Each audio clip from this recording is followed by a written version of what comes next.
Hi குட்டீஸ், கதை நேரம். கதையின் தலைப்பு தைரியமான விதையும் பயந்த விதையும். வாருங்கள் கதைக்கு செல்லலாம். ஒரு அழகான தோட்டத்தில் மென்மையான மண்ணில் மேல் 2 சிறிய விதைகள் இருந்தன. ஒரு விதை சிரித்து கொண்டே இருந்தது.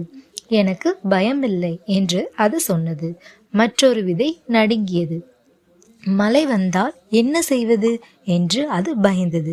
மழையும் தொடங்கியது. வானத்தில் இருந்த மழை துளிகள் மெதுவாக விழுந்தன. மேகக்கூட்டங்கள் சிரித்தன. தைரியமான விதை மகிழ்ச்சியாக வா மழை என்று குதித்தது.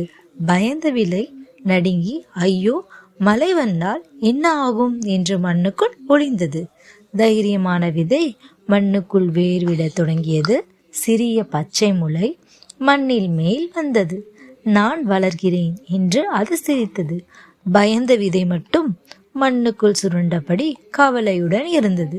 நாட்கள் சென்றன. தைரியமான விதை சின்ன செடியாக வளர்ந்தது. பச்சை இலைகள் மலைத்துளிகளாக ஜொலித்தன. மண்ணுக்குள் பயந்த விதை மழையும் காற்றும் பயங்கரமான கற்பனை செய்தது. நான் வெளியே வர மாட்டேன் என்று முடிவு செய்தது. மேலே அந்த செடி மகிழ்ச்சியாக வளர்ந்து கொண்டே இருந்தது. ஒரு நாள் சிரிக்கும் சூரியன் வந்தான். வளர நேரம் வந்துவிட்டது என்று சொன்னான். தைரியமான விதை செடி இன்னும் உயரமாக வலிமையாக வளர்ந்தது. பறவைகள் மகிழ்ச்சியாக பறந்தன. ஆனால் பயந்த விதை இன்னும் அப்படியே இருந்தது. மேலே மரம் உயரமாக வளர்ந்தது. கீழே விதை சோகமாக இருந்தது. கதை சொல்லும் பாடம்: தைரியமாக இருந்தால் வளர்ச்சி வரும், பயந்தால் முன்னேற முடியாது.